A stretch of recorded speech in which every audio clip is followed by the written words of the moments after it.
Oke, maju sambil lari. Iya.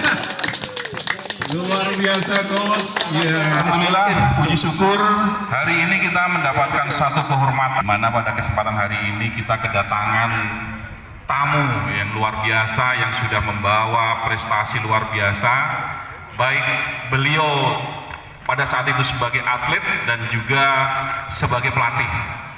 Salah satu tokoh nasional yang dilahirkan dari bumi Lampung. Tepuk tangan untuk Coach Rahmat Darmawan.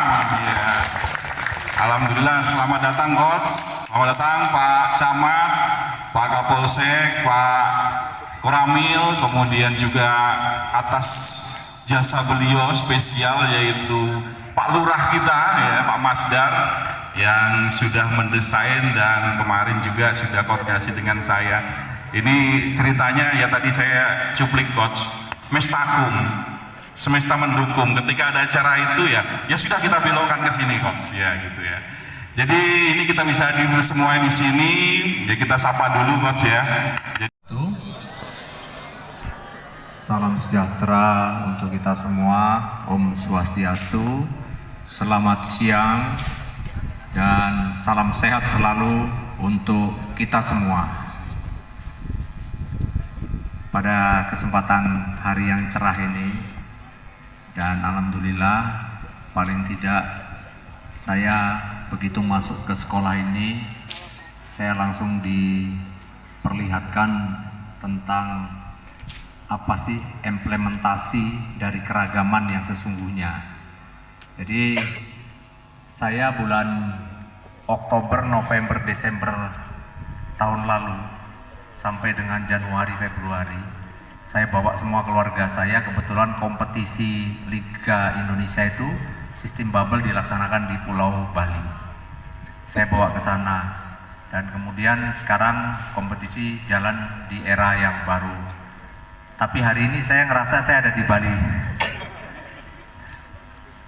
Kenapa? Karena memang tadi disuguhi satu tarian Bali yang luar biasa yang diperlihatkan atau dipraktekkan oleh adik-adik dari SMA Negeri 1 Rembang Utara. Salut dari saya, terima kasih.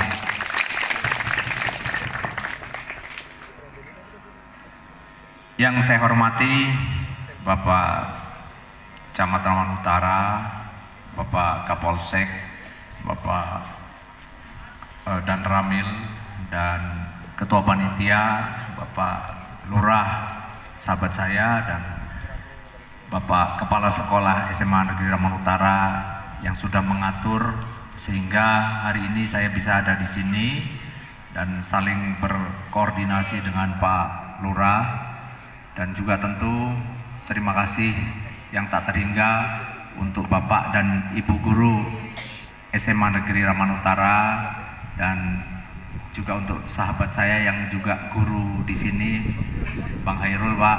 Ini satu SMA dengan saya, baru kemarin loh ke rumah saya.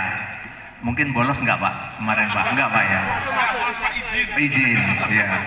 Jadi kalau pakai bahasa bolos tuh adik-adik jangan ikut-ikutan bolos ya. Dan terakhir tentu kita harus selalu bersyukur dengan apa yang sudah kita dapatkan dengan sampai dengan hari ini, nikmat sehat dan nikmat untuk kita bisa terus bersilaturahmi. Bapak Francis Wawengkang ini mungkin kalau di generasi X dan Y yang tadi sudah disampaikan pasti tahu ya, dulu pemain gelandang tim nasional Indonesia ya. Saya juga dulu main di posisi gelandang ya, tapi beberapa posisi saya coba, tapi yang belum pernah gelandangan mudah-mudahan jangan. Adik-adik sekalian, saya masa kecil saya memang terus mendalami olahraga sepak bola. Di lapangan tempat saya di Punggur itu nggak ada pelatih, dan saya memang punya inisiatif untuk saya bisa lebih dari teman-teman saya. Karena ketika saya pertama kali, saya tadi nggak cerita, saya itu masuk klub Metro Putra itu saya ditolak. Kenapa? Karena waktu itu lari saya kayak bebek. Jadi kaki saya itu ekstrim X. Kalau saya jalan mungkin Bapak Ibu akan bisa melihat dengan jelas saya ekstrim X. Itu larinya susah. Tapi apa saya marah? Tidak. Saya pulang, mulai hari itu setiap pulang sekolah yang saya lakukan adalah latihan sendiri untuk memperbaiki lari saya. Lari saya perbaiki, saya ikat pakai ban di belakang perut saya itu, pakai tali, ban di belakang saya ada ban mobil, ada ban motor. Pertama pakai ban motor dulu. Dan lurus saya lakukan lari dari gawang ke gawang supaya nggak menceng-menceng. Itu terus saya lakukan berulang-ulang. Saya tidak pernah mau tahu apa kata orang. 3 bulan, 4 bulan kemudian saya masuk di satu klub di Metro namanya Artajusi. Dan waktu itu ketemu sama Metro Putra main. Lapangannya pun saya masih ingat, saya main di lapangan, bukan Pak, bukan juga, di daerah Punggur. Itu kalau mau ke arah Mojopahit di sebelah kiri lapangannya. Ya, jadi saya main di sana dan kita waktu itu menang 4-1, saya bikin 4 gol untuk Artajusi. Dan waktu itu langsung Metro Putra kaget melihat saya lari. Artinya kenapa? Saya waktu itu tidak kecewa, saya bisa merubah kondisi dari lari saya bebek menjadi nggak mentok juga ya, bukan entok, bukan, menjadi saya larinya menjadi semakin cepat. Ya, dan artinya apa? Satu situasi bahwa adik-adik juga jangan nanti marah kalau ada orang yang mencela adik-adik. Akhirnya saya bisa masuk dalam skuad tim PON Lampung dan saya mewakili Lampung ikut tim PON 11 pada tahun 1984-85 dan saya dari situ kemudian dilihat oleh tim scouting dari tim nasional Indonesia, kemudian saya terpanggil tim PSSI Garuda 2 dan itulah awal karir saya bersepak bola, Garuda 1 maksud saya. Awal saya bersepak bola dengan lebih baik lagi, dengan ditangani oleh pelatih-pelatih yang berkualitas. Ya, dan prosesnya akhirnya saya main untuk tim nasional, saya main untuk Persija Jakarta, dan saya merasakan juga pernah menjadi pemain asing. Jadi saya pernah main di Kuala Lumpur, itu tahun 1992-1993. Ada 2 pemain Indonesia waktu itu yang main di sana. Saya, Soeharto, dan satunya lagi Robi Darwis di Kelantan, klub yang lain. Jadi ada 3 maksud saya. Itulah cikal muasal pemain-pemain Indonesia ekspansi ke luar negeri. Tapi karena status saya waktu itu sebagai prajurit TNI, saya hanya mendapatkan 1 tahun cuti tanpa tunjangan dari negara. Jadi nggak boleh perpanjang 2 tahun. Saya mau diperpanjang 2 tahun lagi, nggak bisa. Saya pulang. Akhirnya saya main lagi untuk tim nasional Indonesia. Dan kemudian saya mengalami cedera yang kedua kali, sehingga 95 itu saya stop bermain sepak bola untuk tim nasional, tapi dengan klub masih sampai 98 bersama Persikota. Jadi karir saya terakhir adalah bersama Persikota Tangerang. Dan akhirnya saya memutuskan diri menjadi seorang pelatih. Kenapa saya jadi pelatih? Karena gini Pak, saya ada cerita lucu. Saya dulu masuknya kuliah tuh di IKIP Jakarta, itu sekolah guru Pak. Ya, dulu orang bilang IKIP itu sekolahnya mencetak calon-calon guru.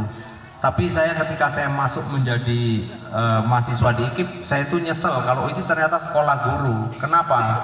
Karena saya dulu nakal sama Pak Guru, sama Bu Guru. Saya takut, mulai saya SMA kelas 2, saya harus mengikuti TC PON di Tanjung Karang, bayangkan. Jadi saya pelajaran hanya ikut sampai dengan istirahat pertama atau istirahat kedua, saya harus segera berangkat ke Tanjung Karang. Dulu tidak seperti sekarang, transportasi nggak mudah. Saya harus dari kota Gajah Metro Tanjung Karang ke Pahoman. Jadi saya harus sampai di sana pukul 3:30 sore. Kemudian setelah selesai latihan saya harus kembali lagi. Dan kembalinya malam itu sudah nggak ada kendaraan lagi dari Metro ke Kota Gajah atau Metro ke Punggur, masih di Punggur, dan saya harus menginap di Metro. Kebetulan ada rumah juga di Metro di 15A waktu itu. Jadi itu yang saya lakukan selama lebih kurang 1 tahun. Dan itulah kenapa saya kemudian saya takut nanti murid saya mulai dari Persikota di klub profesional.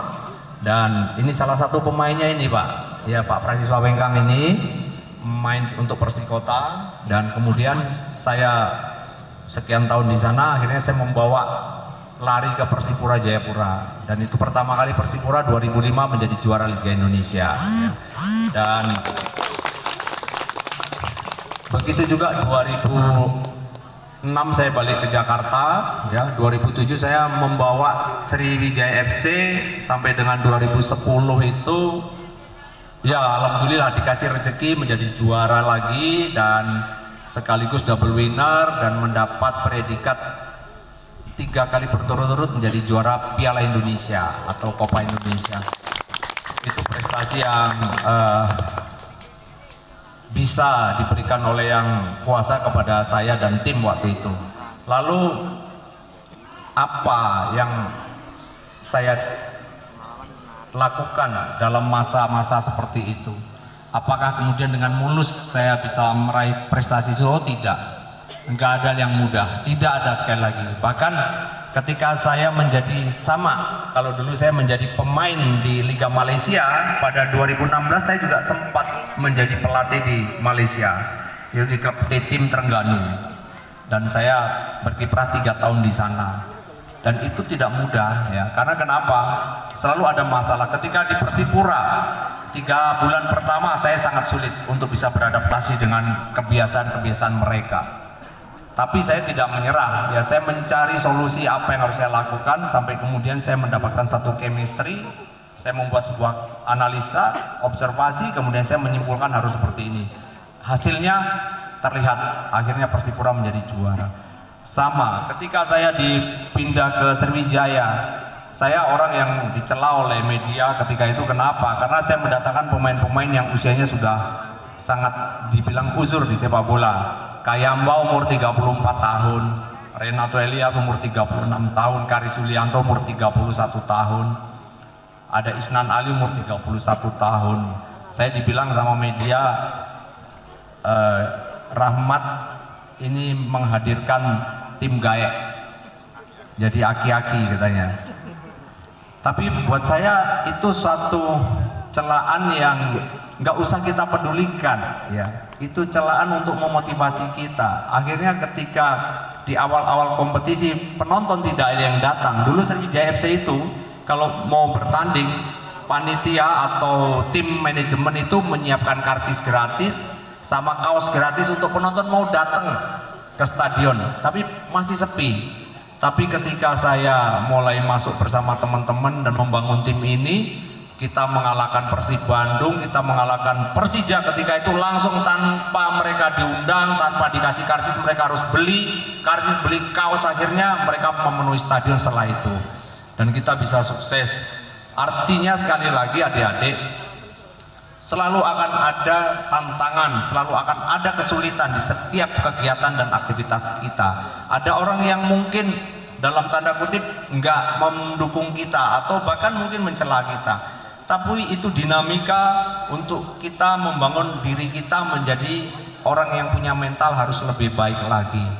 Jangan kemudian orang mencela, mengejek kita, mengata-ngatain kita pada hal yang negatif, terus kita aduh aku nggak maulah, aku udah nyerah lah, aku mau yang lain aja. Jangan. Karena jujur ketika saya diejek, kaki saya bebek, oh saya akan buat seperti Kijang. Ketika saya menghadapi kondisi yang tidak mengenakan di Papua, ya karena memang saya nggak bisa cerita panjang karena memang ada tradisi-tradisi yang jujur yang kurang baik yang terjadi di sana, yang saya harus atasi kondisi itu. Ternyata bisa, dan itu membuat sebuah motivasi atau lompatan motivasi yang bisa menghadirkan chemistry antara manajemen, pelatih dan saya dengan begitu baik, sehingga kadang-kadang tugas saya pelatih ini ya seperti dirijen di dalam sebuah konser musik. Saya nggak perlu lagi teriak-teriak, mereka sudah kerja dengan baik. Saya tinggal mengatur irama untuk bisa dinamis sehingga didengarkan dengan baik. Jadi tugas pelatih akan menjadi ringan saat kita sudah bisa menemukan grip atau cara menghandle seseorang harus seperti apa. Dan itu butuh waktu, tidak ada yang instan, tidak ada yang cepat, ya. Dan ketika saya di Malaysia, apakah saya enak? 3 bulan pertama saya dapat surat peringatan, Pak. Dapat surat peringatan, teguran kalau di sini tuh. Karena kenapa? Prestasi tim menurun. Kenapa menurun? Loh, saya datang ke Malaysia, saya membawa satu filosofi yang ingin saya lakukan untuk mereka ikut dengan saya. Yang terjadi mereka punya filosofi yang sudah tahunan tuh berbeda cara mainnya. Nah, ketika saya masuk, saya rubah, tentu adaptasi ini terjadi kontra ya, mungkin tidak langsung sejalan dengan apa keinginan saya, sehingga butuh waktu proses itu 3 bulan. Nah, tapi setelah kemudian melewati fase 3 bulan dan saya diberikan peringatan, akhirnya pertama kali klub itu bisa masuk dalam semifinal Piala Malaysia. Dan saya juga bisa menjual satu pemain saya yang sekarang main untuk Johor Darul Takzim, itu pemain termahal di Malaysia dengan nilai yang fantastis ya. Jadi mereka dari pemain biasa jadi kita jual. Jadi adik-adik sekalian, saya berpesan sekali lagi, untuk kita menjadi sesuatu, adik-adik harus mau melakukan lebih dari sesuatu, lebih dari teman-temannya. Latihan sendiri, latihan dengan keras untuk menjadi seorang pesepak bola, untuk menjadi penari yang hebat, latihan menjadi seorang penari yang hebat dengan menambah jam ekstra di luar latihan-latihan yang diberikan oleh pelatih-pelatihnya. Untuk adik-adik bisa mencapai beasiswa nanti di kuliah, adik-adik harus mengejar ranking untuk mengejar nilai dengan belajar yang lebih dari apa yang teman-teman adik-adik lakukan. Jadi nggak ada sesuatu itu yang tersedia dengan mudah, kemudian kita hanya tinggal mengambil, nggak ada. Tidak ada sekali lagi ya. Dan di sekolah ini saya lihat fasilitas semuanya ada, lapangan basket ada, punya halaman yang begitu luas untuk kita belajar dengan tenang. Dan hari ini ekstra kurikuler yang diberikan oleh SMA ini sudah diperlihatkan kepada saya, dan SMA ini saya juga luar biasa kemarin diberikan tugas oleh Pak Camat untuk mengadakan upacara 10 November Hari Pahlawan dalam waktu H-1, siap ya, dan sukses. Itu luar biasa, tepuk tangan untuk SMA Negeri Satu Ramanutan. 1, 2, 3. Iya, oke. Wah, hebat sekali ya. Oke, maju sambil lari. Iya. Luar biasa coach. Iya. Oke, iya. Sip, ya mantap. Iya. Oke, tepuk tangan semuanya untuk Mas Rahmat Darmawan ya. Luar biasa.